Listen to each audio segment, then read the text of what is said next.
Hey guys, and welcome back to part 2 of everything you need to know before Deltarune chapter 3 and 4. While part 1 isn't needed to watch this, I would just recommend watching it if you need a recap on anything in Undertale or before Undertale, as that's what I go over in that part. For today's part, I'm going to go over Deltarune chapter 1, 2, and all the stuff that happened in between and after.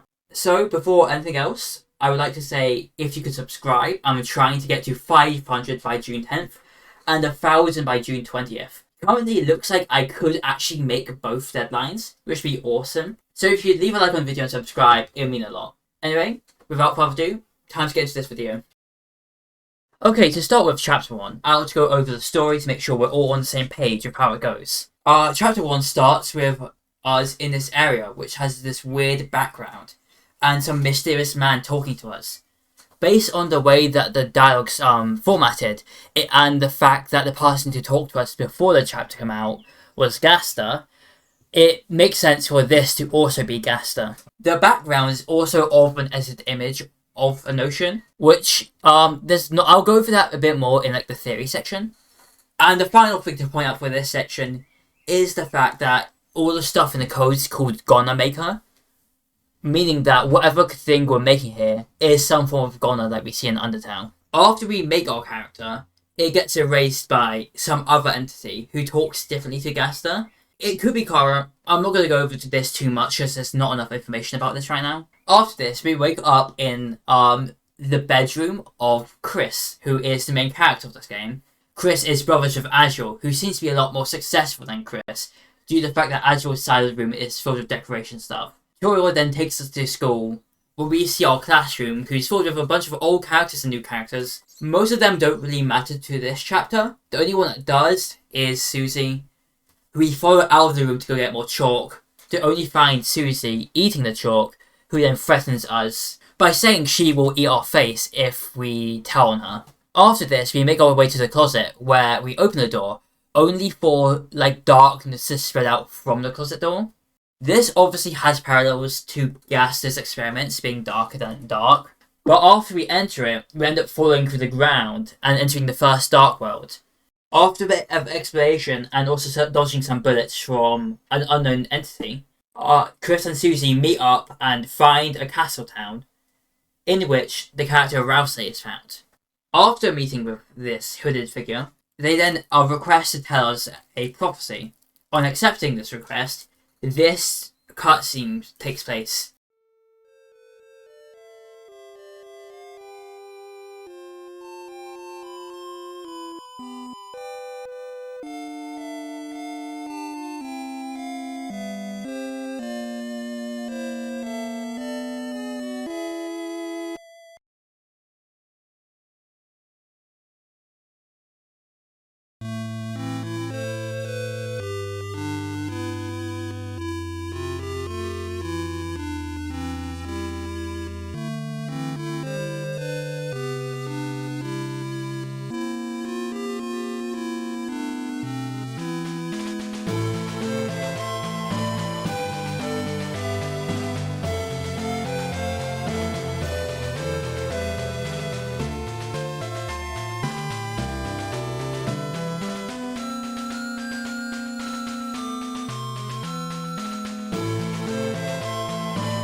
Upon hearing the fact that Susie's supposed to be some form of hero who saves the world, she ends up leaving saying that it might be cool to watch the world end, and that it doesn't affect her.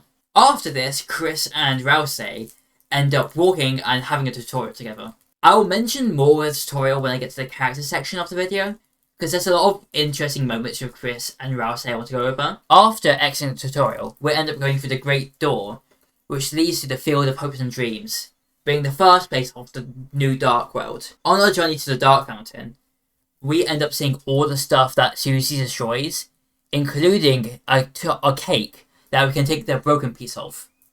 Then after that, we even see a lot of the enemies that Susie has beaten up, along with a few enemies we have to fight ourselves. There's a few moments where, with the character Lancer, who I haven't gone over yet, but is kind of the main villain of this chapter, although it's a lot more lovable than your usual main villain. After going through a bit more of the game and solving a few more puzzles, we end up getting to a puzzle that can't be solved with less than 3 people, meaning that we have to find Susie to join our team. Luckily, Susie is just in the next room over, not being able to get past the door. Once Susie joins the team, we end up having a fight against an NPC round. This is the point where we find out that Susie can't be controlled by us like Rousey can, and that we have to warn enemies about being attacked by them. Otherwise they'll be hit and most likely die instantly, as Susie is the strongest member of the team. After this, we end up going to more of our first shop of the chapter, being Shawn, who is able to tell us a lot about Lightner's, the history of this town, explaining at one point there was 4 kings who ruled over, but then the Knight appeared and made one of the kings turn against the rest, locking them all up, and now the king has become corrupt with power. After this area, we end up in the checkerboard area, which is labelled as the halfway point to the castle. And at this point, we end up having a fight against K-Round, who is a leveled up C-Round, and damaging only makes him stronger. After beating this enemy, Susie ends up leaving the team as Rousey complains about her not helping at all, with Susie now joining Lance's side as one of the bad guys. Also at this point, our team gets a name, which is one of many, but is usually known as the Fun Gang by fans.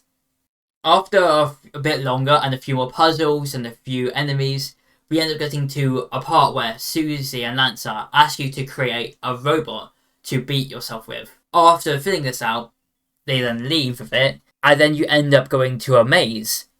In the maze, you have to go in the opposite direction of each of them, at which point, once solving, they end up bringing out the robot you made, who is a poorly designed version of it. And then they end up just fighting you themselves, saying that if you win, they'll join your side, and if they win, you'll have to join their side. Once you win and beat them, Susie and Lancer both join your team, but Lancer soon leaves after realising that he's going to have to fight his dad and being scared about hurting his dad. This causes us to get arrested and be thrown to the jail cell of the castle, although Susie is able to get out quite easily. We then follow Susie as she ends up fighting her way to Lancer, who she ends up fighting out of anger that he betrayed her, before feeling bad and missing her final attack. She then convinces Lancer to join our side and that she will actually be peaceful towards the king, which is the first time that Susie shows any mercy to a character in the game. Susie then helps us get out of the jail, but at which point we actually go back to looking at where Chris is, and Rousey is saying something, and it seems like we've just missed a part of a conversation between Chris and Rousey.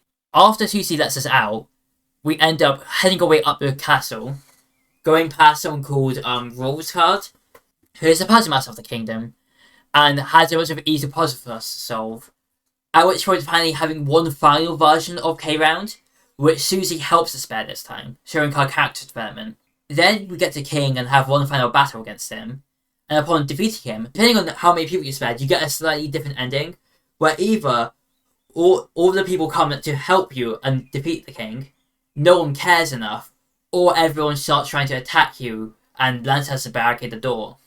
But either way, the same thing happens afterwards, where we end up sealing the Dark Fountain and returning to the Light World. In the Light World, you're able to talk to a lot of people and do a lot of mini things, but I'm going to go over that in the Light World section.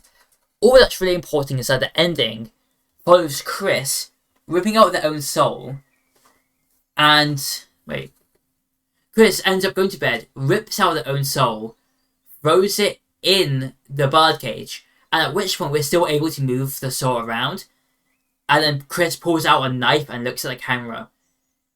And finally we get a song. This song is called Don't Forget, and someone in my last video, in the comments, a pro Minecraft player pointed out the fact that the line in entry 17, which is "the darkness keeps growing," is kind of referencing the song, because this song has the line "when the shadows start to grow." Anyway, here is the full ending sequence and song in full, just for you, so you know what's going on.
When the light is running low and the shadows start to grow, and the places that you know seem like fantasy,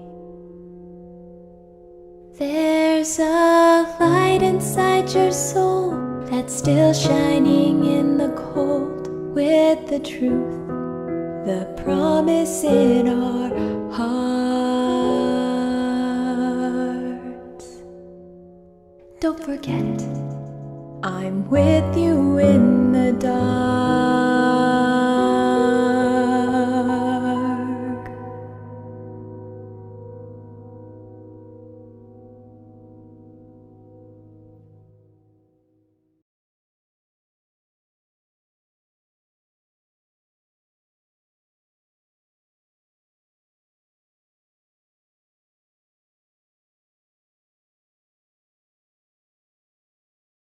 Next up, I think we're going to talk about the secret boss a bit.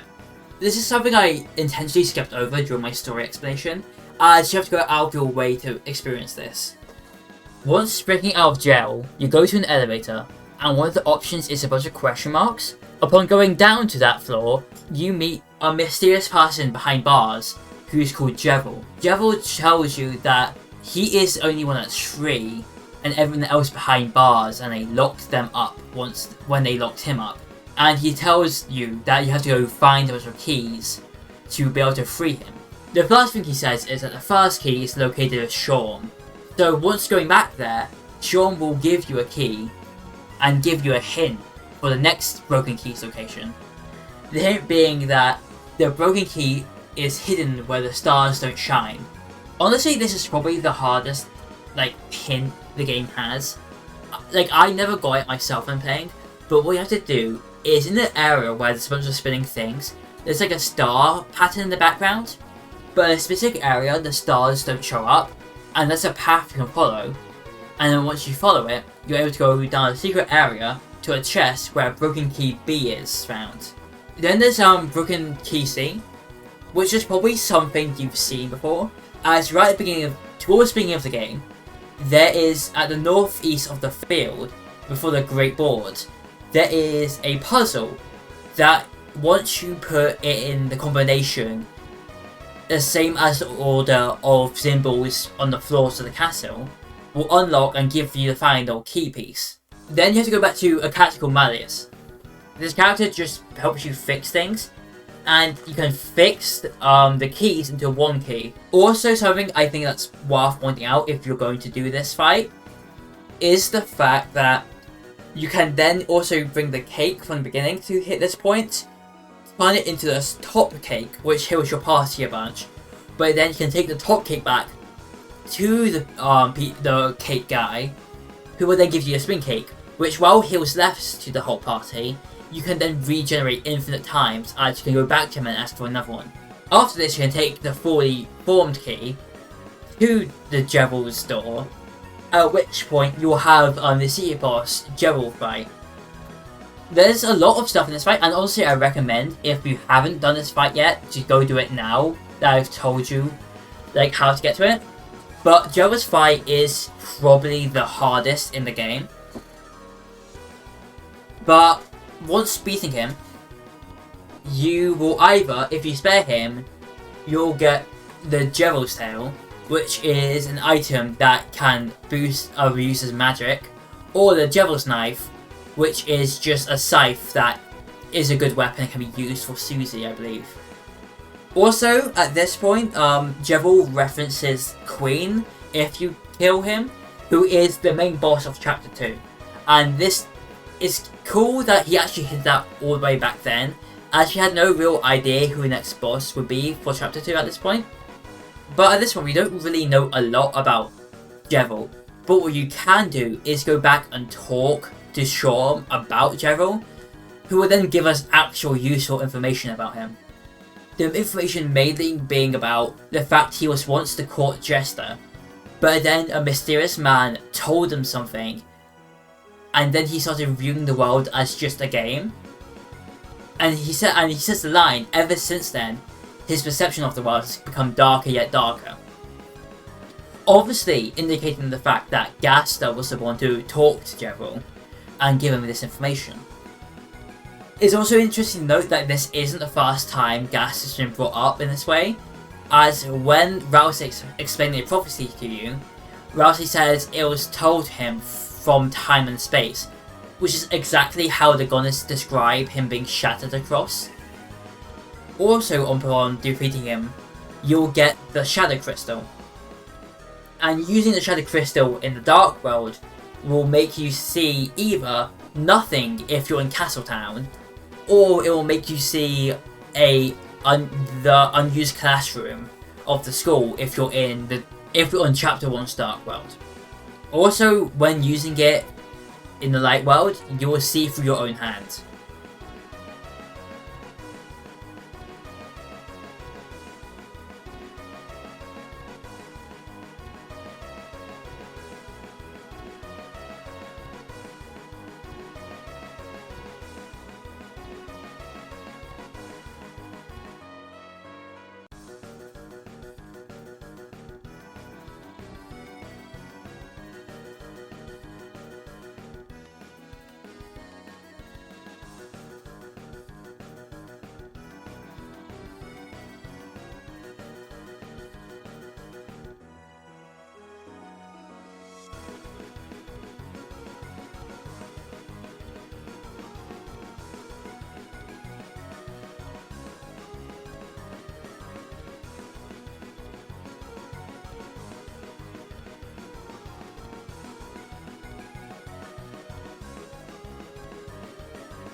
Like in part 1, I'm not going to go over each character in detail.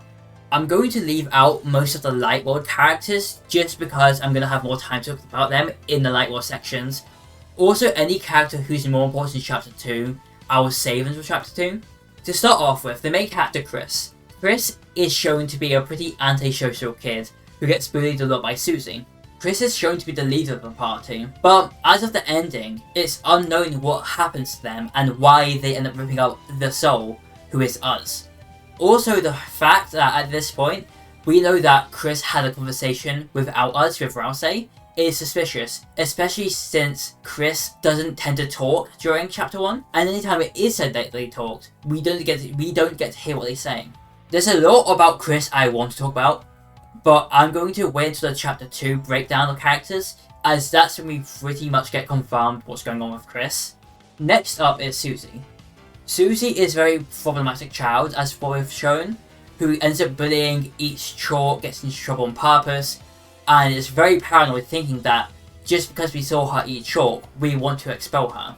She, at the start of the chapter, is very off-put by the whole Dark Horse setting, and also isn't really into fantasy themes, and attempts to try just to fight her way out of it. And anytime she gets caught up in the fact that she's not a good hero, she then becomes villainous and builds into the actions people say she has. This shows a pretty bad view of the way she's been treated, as she's literally, anytime someone claims she's not good at something, she goes in the opposite direction. But Susie, throughout the chapter, slowly becomes more accustomed to friendship, becoming friends with Lancer, and even being able to spare people because Lancer was scared of his dad hitting her. She definitely at this point has the best character development out of any other character. Next up is Rousey. Rousey is very weird. I think I have 3 or 4 videos at this point going over everything weird about Rousey, but all you really need to know is that Rousey is a prince from the dark who has no subjects, and has been told a prophecy that he seems to see as really important and has to happen. Rousey doesn't seem to have many friends, and gets very annoyed when people correct him or annoying, or just act a way that they aren't really supposed to. Rousey in this chapter is honestly just really fun, and has a lot of just good jokes and great facial expressions, although it is very clear that they are kept mysterious. The one reveal we get with Rousey is at the end of the chapter. Rousey takes off his hat to reveal the fact that he's a white goat who resembles Azrael quite a lot. Also, Rousey's name is an anagram of Azrael. As for this chapter, Rousey doesn't have that much. Rousey's very much so kept in the dark about this.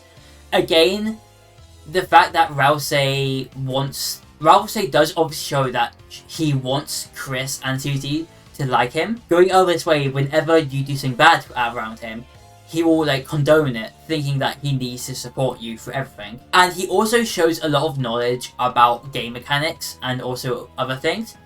And even just quotes Flowey at one point, which drives the connection between him and Azrael even further. Although it's very clear that he isn't actually Azrael, he's just some form of parallel to Azrael. Next, for everything outside of the main team, you have Lancer. Lancer is our prince, who is the son of the main boss of this chapter, King, and he's just a much more comedic villain. Honestly, Lancer seems to be a great foil to Rousey, with Rousey trying to make everything go one way, having a very black and white, good guys, bad guys, while Lancer is barely even able to uphold the bad guy end of the bit, and is just seeming to have fun with everything, being very random. Although Lancer does show to have quite a lot of emotional depth, with him finding out that they're gonna have to beat his dad, making him very sad and uncomfortable, which is why he ends up betraying us at the end. Next we have Shorm. Shorm is a very interesting character.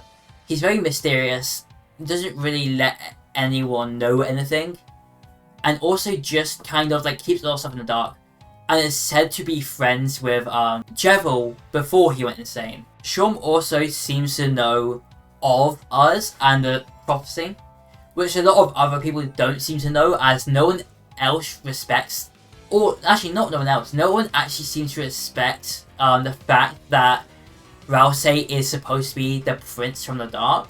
The final character I'm going to go over in this section is King. There are a bunch of other side darkness, but none of them really have any importance to chapter 1 story. King is a tyrannical leader who captured all of the other kings, and is leading the world, replacing stuff and making everything worse for everyone. And he is following someone called the Knight. At this point, we have no idea who the Knight is. All we know is the Knight is opening dark fountains and then corrupting the leader of it to do his bidding, or what they think their bidding is. King is fully set on destroying Lightners because they think that's what the Knight's goal is, to give darkness power back after the Lightness abandoned them. But other than that, there's not too much interest to say about any other character, unless I miss something. If I miss something, just leave a comment by it, and I'll just add a few comments expanding on other characters who people find important. The final section I want to go over for Deltarune Chapter 1 is Lightwood area. Because once you finish the main story, you're able to explore Hometown, which is the main town you live in, and talk to all the residents. A lot of these characters are characters from Undertale, so I would recommend you to go watch my first part, and a character part specifically, as I talk about all of the personalities, as they all are pretty much unchanged other than their roles. You're able to talk to characters like Undyne and Alphys, who you find out don't know each other in this universe, with Alphys being your teacher and Undyne being a police officer. Your father is no longer a king or even mayor. He is instead a flower shop owner who seems to have a failing business about to be evicted. Then, the only thing you can really do with Asgore is just find out that your parents are divorced, and further find out that Asriel is coming home late in the week. Or at the very least at the end of the week. Which, I made a short about this, but based on the fact that whenever Toby Fox talks about the end of the week, he's talking about Friday. I think it makes sense for Asriel to get home on the Friday, which would likely be chapter 6. But that is much more speculation, so I would take that one with a grain of salt. You're able to talk to Rudy and Noelle. These two are your neighbours, and Rudy appears to be one of your dad's closest friends, who's in the hospital right now. Upon entering the hospital, Noelle will exit, and you'll have a conversation with him. All you really find out of importance from that conversation is the fact that he has a few more tests to go before he's able to be let out. Although, what's going to happen to him is unknown right now. Then, after this, you're able to find Noelle outside her house, who you can then find out has a crush on Susie. And you have a few cute interactions where you talk about Susie with her. You can also find Onion-san, who I didn't actually mention as one of the Undertale characters, but they are there. He ends up becoming friends, and you give him a name, and you tell him your name. Onion-san has such importance for chapter 1, as they tell you to come back to see him. Also, of course, you can find Sans, who upon talking to you, makes a few jokes. One of the meta jokes is that you can say, "Nice to see you again," and he'll say, "Yeah, especially considering we've never met before," with him winking at the camera. He will also mention the fact that he needs someone to babysit his brother, and that tomorrow will be a good day. And if you accept it, and you can accept his offer or refuse his offer. Then, if you interact with his house still, which is the same house from Undertale. Also, he's still in front of Grill Beach, which now just reads Sans. And if you interact with his house, you can just have the flavor text of the distant sound of bone trussels, being a reference to Papyrus songs from that game. Hey guys, there's a few things I forgot to mention in the rest of the video. And these things are very important, and I have no idea how I forgot about them. First of all, I forgot to bring up the egg. So, in this room, if you keep on entering and leaving it through the same door, there's a small chance you'll get sent to this weird area, and with a tree, and behind the tree is a man who gives you an egg. The egg is described as not too important, not too unimportant, and what you can do with it is in Asgore's house, you're able to put it in his fridge, which makes it turn into 2. Not much else to say about it. Also, there's a couple of things in the code I thought to bring up. Number 1, there's a bunch of unused dialogue, but it's labelled as unused, which none of the other unused dialogue is. And it seems to be someone like asking for help and being lost somewhere. I will talk about this more in chapter 2, as there's a lot more stuff about it in chapter 2. And then this one isn't important right now, but I thought I might as well bring it up in this video. There is a song which in the files is just labelled as W, and it's the only song to be labelled like that. This will make more sense in chapter 2's part or video. But yeah, anyway, on with the rest of the video. Now that I've finished talking about everything in chapter 1, I'm going to go over a few of the theories, the newsletters, and the build up to chapter 2 that happened after it. First of all, for the theories. The main 2 theories I'm going to focus on for this chapter, actually no, the 3 theories I'm going to focus on this chapter, is going to be on what happened to Chris in Ending, all of the ocean imagery, and also stuff like predictions for what the Dark Worlds are and what's going to happen in the next chapters. As for Chris, a lot of people assumed that Chris got possessed at the end of chapter 1, and that Chris ended up getting possessed by someone like Kara or Gaster. With hindsight and the knowledge we have now, it is clear that Chris doesn't get possessed, but instead was already possessed by the player, and removing the soul is Chris unpossessing themselves rather than being possessed. Next up, with all the ocean imagery, like at the beginning of the first Dark World, there's a sound